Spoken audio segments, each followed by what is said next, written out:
नमस्कार।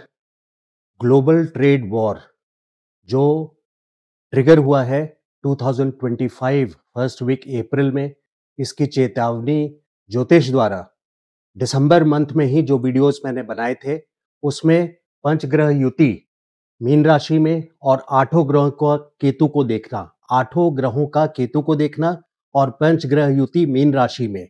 तो क्या ये world disorder, economic disorder, uncertainty, जिसमें 4 अप्रैल अलोन एक दिन $3 ट्रिलियन का लॉस हुआ था स्टॉक मार्केट को ग्लोबली, और 9.5 lakh crore Indian stock market को एक दिन में लॉस हुआ, and it is still continuing. तो क्या ज्योतिष में इसकी झलक दिख रही है? क्या इतना बड़ा इवेंट आपको ज्योतिष में दिख रहा है? इसका वीडियो मैंने दिसंबर के हर एनुअल राशि में बनाया। जब पंचग्रह की युति हुई थी तो उसमें मैंने ये दर्शाया था कि कोई विनाशकारी इफेक्ट ग्लोबली ट्रिगर करेगा मार्च के लास्ट में या अप्रैल के शुरुआत में, और वो कितना लंबा चलेगा, ये अनसर्टेनिटी कब तक रहेगी वर्ल्ड ओवर, क्या ये ग्लोबल रिसेशन की ओर कन्वर्ट होगा या इससे भी ज्यादा ये वर्ल्ड वॉर की ओर जाएगा। Will this trade war convert into a world war? तो उसके एवज में मैंने 6 कुंडलियों की स्टडी की और सिमिलैरिटी देखेंगे हम हिरोशिमा की कुंडली से कि क्या ग्रहों की सिमिलैरिटी हिरोशिमा की कुंडली में, जब ग्रहों की स्थिति 5 ग्रह एक ही राशि में थे जैसे 2025 में मार्च 29 को है, या फिर 1962 में जब क्यूबन मिसाइल क्राइसिस हुआ था, which was the closest nuclear war like situation जब आ गई थी। वर्ल्ड ने जब क्लोजेस्ट न्यूक्लियर वॉर कन्फ्रंटेशन देखा था अक्टूबर मंथ में, तो उसी साल फरवरी में 8 के 8 ग्रह मकर राशि में थे। क्या अभी के 5 ग्रह की युति और आठों ग्रहों की को देखना मार्च के महीने में केतु को, उसकी कोई सिमिलैरिटी इस चार्ट से है क्यूबन मिसाइल क्राइसिस जब हुआ था 1962 के चार्ट से, या हिरोशिमा के चार्ट से है, या फिर 4 ग्लोबल क्राइसिस वर्ल्ड वॉर 2 के बाद जो हुए 1975, 1982, 1991 और 2009, इन चारों सालों की कुंडलियां में क्या सिमिलैरिटी है? तो क्या ये ग्लोबल रिसेशन में कन्वर्ट होगा? और अभी की कुंडली में मार्च 29 2025 की कुंडली में, और जब जब ग्लोबल रिसेशन हुआ तब तब कुंडली के ग्रहों की पोजीशन में क्या सिमिलैरिटी है, उसको डिटेल में स्टडी करके ग्लोबल रिसेशन की ओर या वॉर की ओर ये देखना, इवैल्यूएट करना एक बहुत इंपॉर्टेंट सब्जेक्ट है, जिसपे हम ज्योतिष के माध्यम से समझ सकते हैं ग्रहों की पोजीशन से कि आने वाला समय हमारे लिए कैसा रहेगा, इकोनॉमिकली ही नहीं, या फिर ये वॉर की ओर ग्रेजुअली मूव करेगा। तो पास्ट के स्टडी से अपने फ्यूचर प्रिडिक्शंस को क्रेडिबल कर लेते हैं।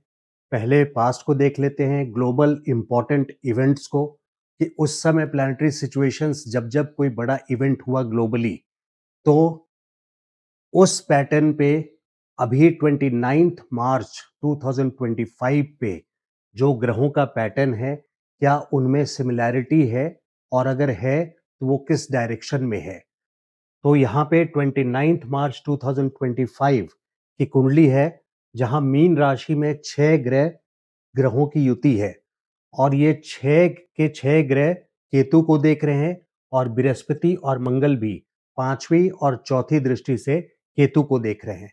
यानी 8 ग्रहों की दृष्टि केतु पे है और 6 ग्रहों की युति मीन राशि में है।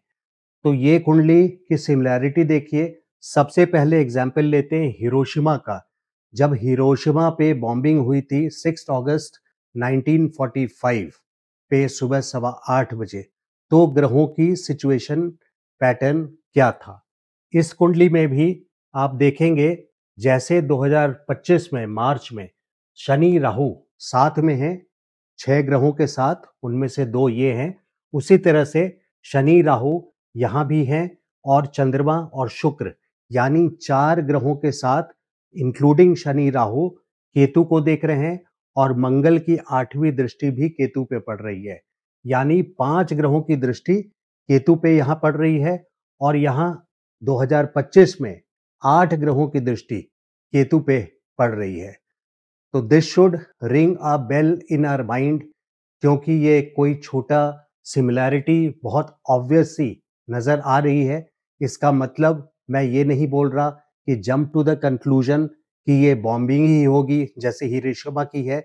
ये एक एग्जाम्पल की कुंडली है, बट अभी हम केयरफुली सतर्कता के साथ उसको एक इवैल्यूएशन करें कि सिमिलैरिटी हमें कहाँ-कहाँ, किस-किस बड़े एपिसोड्स जो ग्लोबली हुए थे पास्ट में, उससे सिमिलैरिटी कैसे मैच कर रही है। तो यहाँ पे एक वॉर लाइक सिचुएशन की सिमिलैरिटी प्रूव होती है 2025 की युति 29 मार्च की। और ये शॉर्ट टर्म युति नहीं है कि जो भी trade crisis, economic trade war जो स्टार्ट हुआ है यूएस के थ्रू, वो कोई शॉर्ट टर्म नहीं है जो बहुत छोटे से टाइम में सेटल हो जाएगा, but this will have a far reaching and long impact, यानी बहुत दिनों तक, बहुत महीनों और सालों तक इसका इम्पैक्ट आएगा आने वाले टाइम पे।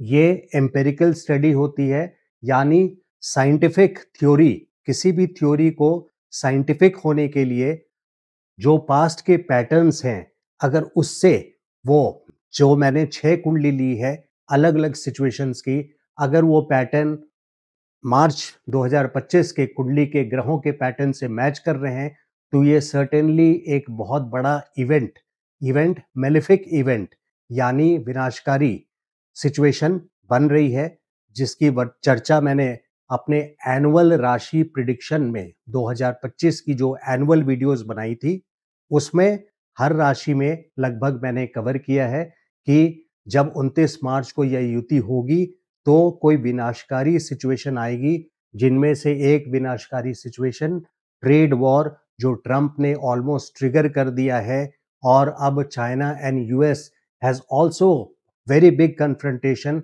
Disagreement on this. तो इकोनॉमिक ट्रेड वॉर जो ट्रिगर हुआ है, क्या ये आगे चल करके कन्वर्ट होगा ग्लोबल इकोनॉमिक क्राइसिस में, जैसे जेपी मॉर्गन जो consultancy, economic financial consultancy firm है, उन्होंने भी 60% चांसेस बोला है, जब कि ये सिचुएशन 60% चांसेस है कि ग्लोबल इकोनॉमिक क्राइसिस में कन्वर्ट होगा। तो यहाँ पे मैं सिर्फ उस जेपी मॉर्गन का भी एक एग्जांपल दे रहा हूँ, और ज्योतिष और साइंस और फाइनेंशियल के थ्योरी को मिक्स करके आपके सामने प्रेजेंट कर रहा हूँ। ये सिमिलैरिटी हिरोशिमा की बहुत सारी ऑब्वियस सी है, ऐसा नहीं है कि ये इमीडिएटली ऐसा सिचुएशन आ जाएगी, लेकिन ये सिमिलैरिटी है यहाँ पे, इस बात की इम्पैक्ट और डेप्थ को हमें समझना जरूरी है कि this thing can lead to this planetary configuration, जहां 5 ग्रहों की युति है और 8 ग्रह केतु को देख रहे हैं, और उस टाइम पर भी केतु को उस समय 5 ग्रह देख रहे थे, 4 यहाँ से शनि, राहु, चंद्रमा और शुक्र मिथुन राशि से धनु राशि में केतु स्थित को देख रहे थे, और मंगल भी 8वीं दृष्टि से 5वें ग्रह बन करके, मतलब 4 ये और एक मंगल 5वें ग्रह बन करके केतु को दृष्ट कर रहे थे, देख रहे थे डायरेक्टली। तो ये बड़े इवेंट्स को ट्रिगर करता है जब प्लैनेट्स की युति होती है, 5-5 ग्रहों की युति होती है, और मार्च 2029 में तो 29 मार्च 2025 को तो 8 ग्रह केतु को देख रहे हैं, 6 ग्रह एक साथ एक घर में विराजमान हैं, और शनि राहु की युति आगे चल करके हम वीडियो में इवैल्यूएट करेंगे कि शनि राहु या शनि केतु का हमेशा, जब भी 6 कुंडलियों को मैंने स्टडी किया है, तो ये हमेशा इनका मेलेफिक इफेक्ट, इम्पैक्ट ही हर एक क्राइसिस को जन्म देता चला गया है, जो कि हमने पहले एग्जाम्पल में देखा, हिरोशिमा के एग्जाम्पल में, जो कि 6 अगस्त 1945 की कुंडली है, सुबह 8:15 बजे पर, जब जिस टाइम पे बॉम्बिंग हिरोशिमा पे यूएसए ने किया था। अब हम अगली कुंडली पे आते हैं 1962 का, 1962 फरवरी की। बहुत लोगों को 1962 फरवरी की इंपॉर्टेंस पता नहीं होगी। वो 1962 बात सिर्फ फरवरी की नहीं है, 1962 अक्टूबर में ऐसी सिचुएशन आई थी जब क्यूबन मिसाइल क्राइसिस के नाम पे 1962 इनलिस्टेड है वर्ल्ड हिस्ट्री में। वो इसलिए क्योंकि कोल्ड वॉर की ड्यूरेशन में 1962 में ये एक ऐसा टाइम था अक्टूबर का, जब 13 दिनों के लिए यूएसए ने टर्की में और इटली में अपने न्यूक्लियर बॉम्ब्स को डिप्लॉय कर लिया था और ट्रिगर करने में बस थोड़ा-सा ही टाइम रह गया था और उधर से सोवियत यूनियन ने क्यूबा में अपने मिसाइल को डिप्लॉय कर लिया था और दोनों सुपर पावर्स तैयार थे एक दूसरे के against full scale, full blown nuclear war करने की तैयारी दोनों सुपर पावर्स की थी 1962 अक्टूबर में। तो यहाँ पे जो कुंडली मैंने बनाई है 1962 फरवरी की, जब यहाँ पे 8 ग्रह मकर राशि में हैं और यहाँ से सब राहु को देख रहे हैं, या यूँ बोलें कि 8 ग्रह में से शनि, केतु, यहाँ पर भी शनि और केतु की युति हुई हुई है और शनि की दृष्टि सीधे राहु पे है। तो यहाँ भी शनि की राहु पे दृष्टि और इतनी बड़ी युति 8 ग्रहों की युति, यहाँ भी 4 ग्रहों की और शनि राहु की युति और मंगल की भी केतु पे दृष्टि और शनि की भी केतु पे दृष्टि 5 ग्रहों के साथ, और यहाँ भी शनि राहु और 6 ग्रहों की युति।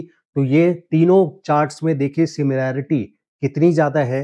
ये दोनों, और ये वॉर की कुंडली है, कोल्ड वॉर में जब ये हिरोशिमा बॉम्बिंग की कुंडली है, ये कोल्ड वॉर में 1962 में जब दोनों सुपर पावर्स पूरी तरह से तैयार थे एक दूसरे पे full scale nuclear war break करने के लिए। तो ये 1962 फरवरी की कुंडली है।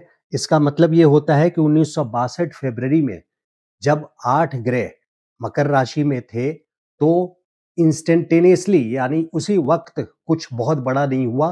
कोल्ड वॉर तो चल रहा था, लेकिन ग्रेजुअली 7 महीने के बाद जब अक्टूबर आया, तो अक्टूबर में 2 वीक का ये पोजीशन था, यानी इन ग्रहों का असर इस केस में 7 मंथ्स के बाद आया। तो यहाँ 2025 में भी ऐसी सिचुएशन आ सकती है जब ये इम्पैक्ट, तो प्रोबेबिलिटी यहाँ ये बोल रही है कि जिस तरह से ओवर द मंथ्स जा करके, कई महीनों के बाद जा करके ये इतना टेंस्ड और इस तरह की खतरनाक और विनाशकारी सिचुएशन बनी nuclear war, full blown nuclear war की अक्टूबर में, इसी तरह से ओवर द मंथ्स इसका इम्पैक्ट रहेगा जिस तरह से 1962 में रहा। एंड दिस इज सर्टेनली बहुत छोटे टाइम का ये असर नहीं है कि मार्च 29 को हुआ तो इसका इम्पैक्ट खत्म हो जा रहा है, ऐसा बिल्कुल नहीं है। बहुत लंबे टाइम पे इस कुंडली का असर आने वाला है जो 29 मार्च 2025 को हुआ है।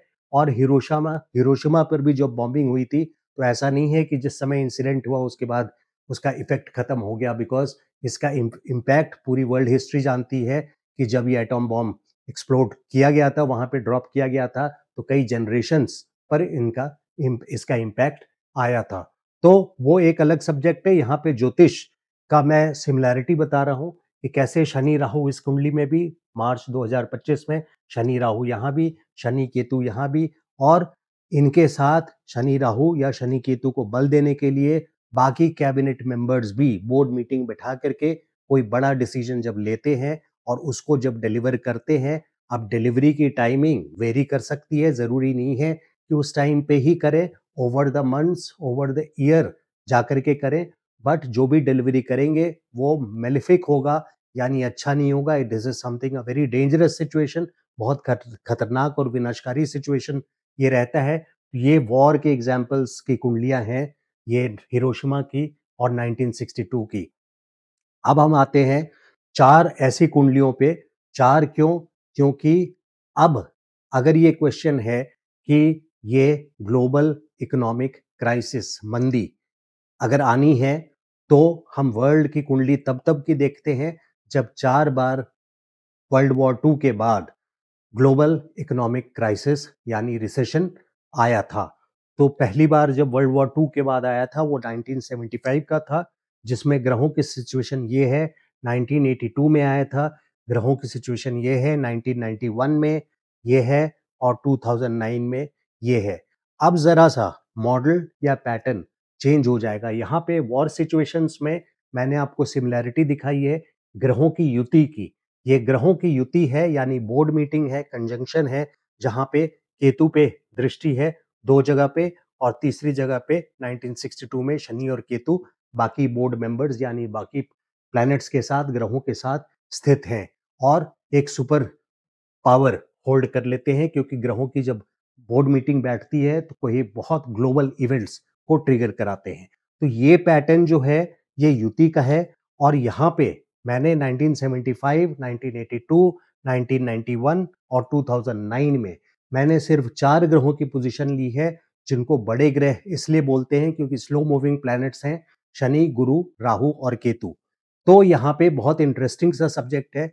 जब फाइनेंशियल पोजीशन को देखना हो तो हमारे दिमाग में ज्योतिष के नजरिए से बृहस्पति का रोल आ जाता है। Brihaspati is the finance minister, क्या बोलेंगे, ग्लोबल पोर्टफोलियो जुपिटर को मिलता है, बृहस्पति को मिलता है, गुरु जिसको बोलते हैं उसको मिलता है। और उनकी राशियां दो हैं, धनु और मीन। धनु और मीन, और ये चारों बार जब जब ग्लोबल इकोनॉमिक रिसेशन यानी मंदी आई है, तब तब धनु या मीन एफ्लिक्टेड हुए हैं, और वो शनि राहु से ज्यादातर एफ्लिक्टेड हुए हैं। राहु का रोल कहीं ना कहीं रहा है इन 1982, 91 एंड 2009 में, तो डायरेक्टली राहु और केतु का रोल रहा है। 1975 में भी राहु का बहुत छुपे तौर पे रोल रहा है। तो वो क्या है उसको इवेल्युएट करते हैं। 1975 में तो मॉडल जरा सा चेंज है, यहाँ पे युति की बात हो रही है यानी कंजंक्शन की बात हो रही है, जो कि केतु को देख रहे हैं और या केतु के साथ हैं। और यहाँ पे 1975 में 4 ग्रहों की सिर्फ लिया गया है, जहाँ पे 1975 में देखिए बृहस्पति मीन राशि में और शनि मिथुन राशि में, राहु आपके वृश्चिक में और केतु वृषभ में। यानी 1975 में 1975 में शनि की 10वीं दृष्टि, शनि देखिए क्या है, 1 2 3 4 5 6 7 8 9 10, 10वीं दृष्टि मीन राशि पे पड़ रही है, जहां पे पहले से बृहस्पति है।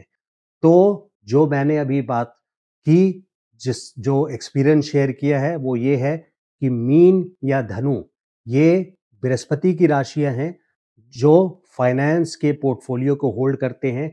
तो जब जब धनु और मीन पे शनि, और यहाँ पे जो शनि की दृष्टि पड़ रही है मीन राशि पे, वो मिथुन राशि में आर्द्रा नक्षत्र है। तो आर्द्रा नक्षत्र के स्वामी हैं राहु। तो आर्द्रा का मतलब है स्टॉर्म, आंधी तूफान। और राहु अगर प्लैनेट्स में जाएं, ग्रहों में जाएं, तो आर्द्रा नक्षत्र में रहते हुए शनि की दृष्टि मीन राशि पे पड़ी, जहां बृहस्पति पहले से थे। यहाँ पे ग्लोबल रिसेशन आया 1982 में। फिर से देखिए धनु, हर जगह धनु या मीन राशि का रोल मैं दिखा रहा हूं। यहाँ पे धनु राशि में केतु का गोचर है और शनि तीसरी दृष्टि से केतु को देख रहे हैं। यहाँ पे गुरु और शनि साथ में है, युति है उनकी, और शनि तीसरी दृष्टि से धनु राशि को देख रहे हैं। अब 1991 में ये यहाँ जब फिर से ग्लोबल फाइनेंस क्राइसिस आया, इकोनॉमिक रिसेशन आया, तो मीन राशि फिर से यहाँ गुरु केतु के साथ हैं, और गुरु की 9वीं दृष्टि 1 2 3 4 5 6 7 8 9 यानी इस पे, इसलिए एरो बनाया है। यहाँ पे मीन राशि पे केतु वाले गुरु हैं। यहाँ गुरु केतु के साथ गुरु की युति है, वैसी दृष्टि मीन राशि पे पड़ रही है। और शनि यहाँ राहु के साथ युति है, और शनि की तीसरी दृष्टि मीन राशि पे पड़ रही है। तो यहाँ भी मीन राशि पे डबल टिक मैंने लगाया है, यहाँ भी धनु राशि पे डबल टिक लगाया है क्योंकि शनि की दृष्टि केतु पे पड़ रही है, और यहाँ भी डबल टिक लगाया है क्योंकि शनि आर्द्रा नक्षत्र में रहते हुए, राहु के नक्षत्र में रहते हुए मीन राशि को देख रहे हैं। तो डबल टिक, फिर से मीन राशि, धनु राशि, मीन राशि। और फिर 2009 में सबसे सीवियर इकोनॉमिक क्राइसिस 2009 में आया था, जब सबसे डीप रूटेड 2009 में जब शनि की पोजीशन यहाँ थी, और शनि यहाँ सीधे मीन को देख रहे हैं 7वीं दृष्टि से, और राहु जुपिटर की जो दूसरी राशि है वो धनु, राहु धनु राशि में स्थित हैं। तो जुपिटर की, बृहस्पति की दोनों राशियां यहाँ पे राहु और शनि से ग्रस्त है। तो शनि और राहु का रोल यहाँ इन चारों कुंडलियों में आपने देखा, जहां पे शनि और राहु का रोल या शनि और केतु का रोल है। तो ऐसे में, और वो रोल कहाँ पर है, या तो धनु राशि में है या मीन राशि में है, जो कि दोनों ही बृहस्पति की राशि है। राशि स्वामी दोनों ही राशि के बृहस्पति हैं, जिनको ग्लोबल फाइनेंशियल पोर्टफोलियो दिया गया है। तो शनि राहु या शनि केतु मेलेफिक रिजल्ट्स देते हैं, बहुत पेनफुल रिजल्ट्स देते हैं, और ये दृष्टि की उदाहरण थी हर ग्लोबल रिसेशन में, और यहाँ पे युति युति का उदाहरण है हर वॉर में या वॉर लाइक सिचुएशन में। तो ये सिमिलैरिटी बहुत ऑब्वियस सी है। इसके ऊपर से बेस करते हुए हमारा एक्सपीरियंस आगे फ्यूचर प्रेडिक्शंस में ये बोलता है कि ये जो युति हुई है बहुत हल्की युति नहीं है ये, इसका बहुत लॉन्ग टर्म इम्पैक्ट पड़ेगा।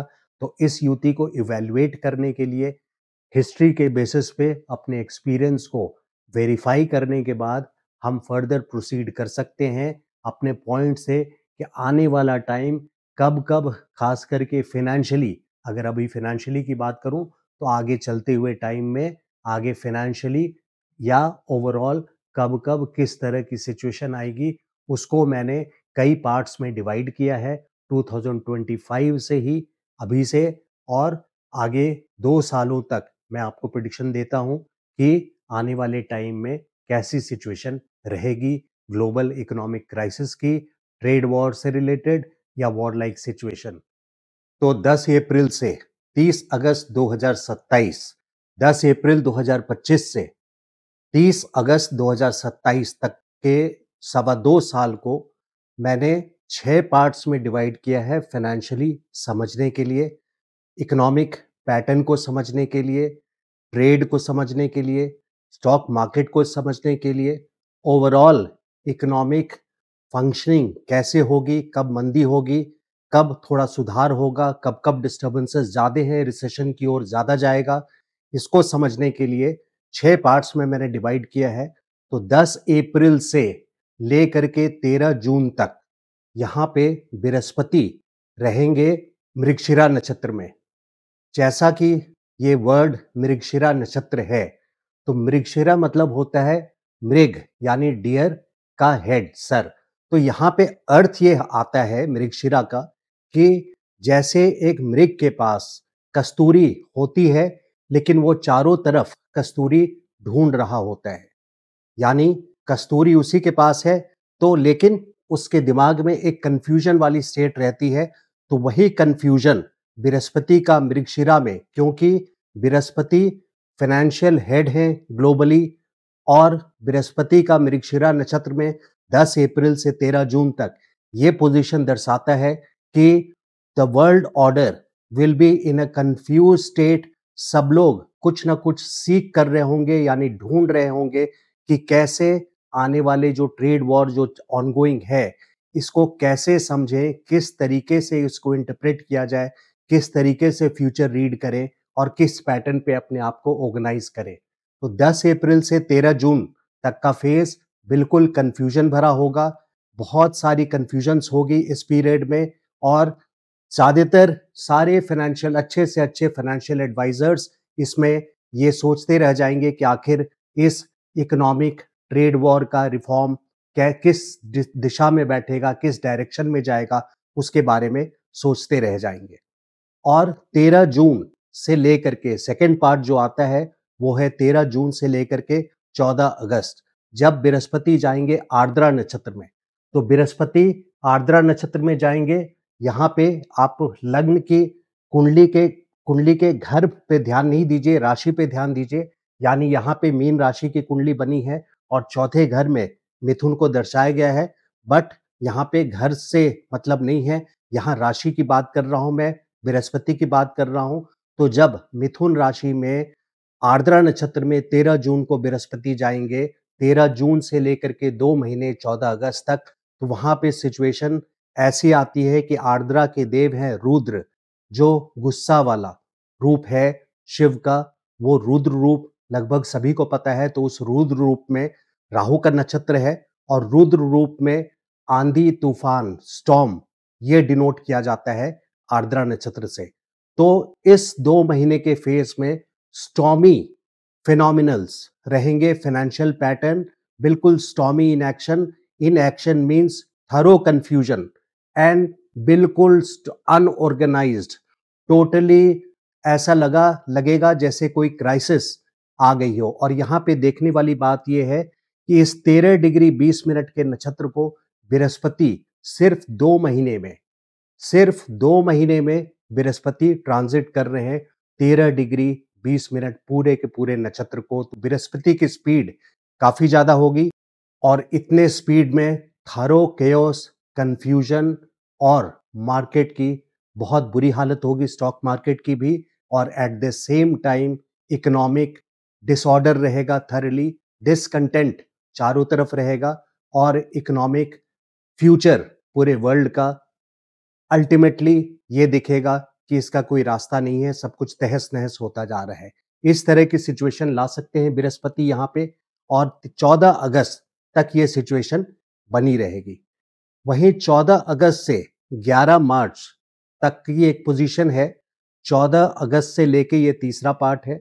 14 अगस्त से 11 मार्च, जब 14 जुलाई से ही शनि वक्री हो चुके हैं होंगे और 14 जुलाई से, तो 14 अगस्त में शनि की वक्री स्थिति रहेगी और 11 नवंबर से बृहस्पति जो फाइनेंस लॉर्ड हैं, वर्ल्ड के ग्लोबल हेड हैं, उनकी वक्री स्थिति 11 नवंबर 2025 से लेके 11 मार्च 2025 तक रहेगी। इसीलिए मैंने बोला 14 अगस्त जब आर्द्रा नक्षत्र से बृहस्पति निकल जाएंगे तो तीसरा फेज है 14 अगस्त से लेकर के 11 मार्च तक का, जब ये ऐसा लग रहा है कि पुनर्वसु नक्षत्र में बृहस्पति रहेंगे तो रीस्ट्रक्चरिंग, पुनः वसु यानी फिर से एक अपॉर्चुनिटी मिलना। यहाँ पे सिर्फ पुनर्वसु नक्षत्र के वजह से अगर ये आप स्ट्रॉन्ग ओपिनियन देना चाहते हैं, जो कि मैं नहीं देना चाहूंगा कि एक री अपॉर्चुनिटी मिलेगी, बट ऐसी सिचुएशन नहीं है। पुनर्वसु के वजह से situation seems to be fit, but क्योंकि शनि वक्री रहेंगे और बृहस्पति भी 11 नवंबर से 11 मार्च तक वक्री रहेंगे, तो वक्री स्थिति के हिसाब से situation does not seem to be fit, it seems to be unfit. So somewhat fit because of Punarvasu Nakshatra, somewhat unfit because of Shani Vakri and Brihaspati Vakri. तो somewhat fit, somewhat unfit में restructuring, world restructuring का order चलेगा, एक phenomena चलेगा, जैसे कि world restructure हो रहा हो, अपने आप को एडजस्ट कर रहा है नए ट्रेड पॉलिसीज के अकॉर्डिंग, इकोनॉमिक रिफॉर्मेशंस होंगे, नई पॉलिसीज बनेंगी, एक दूसरे पे टैक्स की रिफॉर्मेशंस चलती रहेगी, बट ये बहुत ज़्यादा सेटल्ड फेज नहीं रहेगा, डिसकंटेंट इसमें कंटिन्यूड रहेगा। वहाँ चौथा फेज आ जाता है 11 मार्च से 18 जून तक, जब बृहस्पति कंटिन्यू कर रहे हैं पुनर्वसु नक्षत्र में और शनि और गुरु मार्गी रहेंगे। ऐसी सिचुएशन में पुनर्वसु नक्षत्र का कंप्लीट बेनिफिट मिलेगा चौथे फेज में 11 मार्च से 18 जून तक, जब समवॉट कंटेंट, कुछ सेटिस्फैक्शन, कुछ संतोष, कुछ रिलीफ मिलेगी इकोनॉमी को, वर्ल्ड इकोनॉमी को, लेकिन फिर भी ऑप्टिमल लेवल पे ये नहीं आएगा। पांचवा फेज आ जाता है 7 अक्टूबर से, 7 अक्टूबर 2026 से लेकर के 14 जुलाई 2027 तक। इस फेज की खासियत ये है, बहुत अलार्मिंग सी सिचुएशन रहेगी इस टाइम पे, बहुत डिफिकल्ट सिचुएशन रहेगी इस टाइम पे। वैसा मैं इसलिए बोल रहा हूं क्योंकि गुरु बृहस्पति गंडांत के डिग्री पे, अश्लेषा में गंडांत के यानी आखिरी 26 डिग्री 20 मिनट के बाद अश्लेषा नक्षत्र में रहेंगे और वहां पे केतु भी लेटर इन अक्टूबर, केतु भी गंडांत के डिग्री पे मघा में आ जाएंगे, यानी बृहस्पति जहां यहां पे रहेंगे अश्लेषा में, वहां केतु यहां पे रहेंगे सिंह राशि में, और यहाँ के 3 डिग्री 20 मिनट आखिरी के कर्क राशि में अश्लेषा नक्षत्र में, और मघा के पहले 3 डिग्री 20 मिनट तो मघा नक्षत्र के, तो केतु यहाँ पे और बृहस्पति कर्क के आखिरी में, तो ये लगभग युति वाली सिचुएशन हो रही है। और दोनों सिर्फ गुरु और केतु की युति नहीं है, बल्कि टू टॉप इट ऑल, इसके पावर को बढ़ाते हुए ये सिचुएशन हो रही है कि ये युति गंडांत पे हो रही है। गंडांत एक बहुत डिफिकल्ट पॉइंट है, वाटर साइन यानी जल तत्व राशि की कर्क राशि और फायर यानी अग्नि तत्व सिंह राशि की, इन दोनों के जो बॉर्डर होता है वो बहुत डिफिकल्ट सिचुएशन क्रिएट कर सकता है। और बिकॉज जुपिटर फाइनेंशियल हेड हैं और केतु के साथ युति उनकी डिग्री वाइज बहुत कम डिग्रीज पर है, युति है और वो भी गंडांत पे, तो ये one of the most difficult positions financial overall globally from 6 अक्टूबर 2026 से लेकर के 14 जुलाई 2027 तक। 2027 में छठा पार्ट जो है वो 14 जुलाई के बाद है, जब 14 जुलाई के बाद से लेके 30 अगस्त तक ये सिक्स्थ पार्ट है। 14 जुलाई को बृहस्पति मघा के गंडांत से निकल जाएंगे, यानी पहले 3 डिग्री 20 मिनट से निकल जाएंगे, लेकिन उनकी जर्नी कंटिन्यूड रहेगी मघा नक्षत्र में, जो कि केतु का नक्षत्र है। तो यहाँ भी अच्छे रिजल्ट्स नहीं रहेंगे, डिससैटिस्फैक्शन विल कंटिन्यूड, बट कम से कम इंटेंसिटी रिड्यूस होगी, इंटेंसिटी कम होगी। तो 14 जुलाई से 30 अगस्त तक का 2027 तक ये पोजीशन है। मैंने 2 सालों का निकाला है यहाँ पे। उसके आगे का जब अगली बार वीडियो बनाऊंगा तो उसमें मैं विश्लेषण दूंगा। लेकिन यहाँ पे समझने वाली बात ये होती है कि जो शुरुआत में वीडियो के मैंने एग्जाम्पल्स दिए कि जब यहाँ पे 6 ग्रह 29 मार्च को यहाँ पर मीन राशि में हैं, उनकी युति हुई है और बृहस्पति और मंगल की भी दृष्टि मिला करके 8 के ग्रह, 8वां ग्रह की दृष्टि केतु पर है। तो आने वाले जो ट्रांजिट्स हैं, ये जो युति हुई है, ये भी एक जन्म कुंडली की तरह ट्रीट की जा सकती है और इसमें जो पोटेंसी है वो जुपिटर और शनि, बृहस्पति और शनि के आने वाले ट्रांजिट्स उस तरह से इसको डिलीवर करते चले जाएंगे।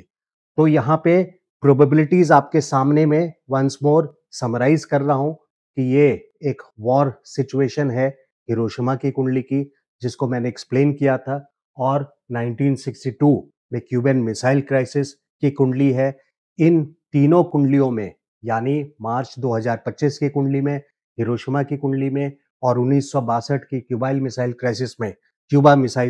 क्राइसिस में युति युति की यानी पोजीशन ऑफ प्लैनेट्स और कंजंक्शन का प्रधानता है। और यहाँ देखें कि युति इनकी 5-5 ग्रह की है। यहाँ भी 5 ग्रह केतु को देख रहे हैं और यहाँ 8 के 8 ग्रह मकर राशि में हैं और केतु यहाँ पे खुद हैं। तो केतु का रोल अपने आप में बहुत मिस्टीरियस होता है और वो कब कैसे एग्जैक्ट पैटर्न आपको कहीं से नहीं निकल सकता, बट लॉ ऑफ प्रोबेबिलिटी से ही फ्यूचर प्रिडिक्ट किया जा सकता है। बेस्ट मैनर उसका था कि हिस्ट्री को स्टडी करके, हिस्ट्री के पास्ट मेजर इवेंट्स को स्टडी करके, सिमिलैरिटी को सामने रखते हुए फ्यूचर को इवैल्यूएट किया जाए। वो मैंने आपके सामने किया। Thank you so much. नमस्कार।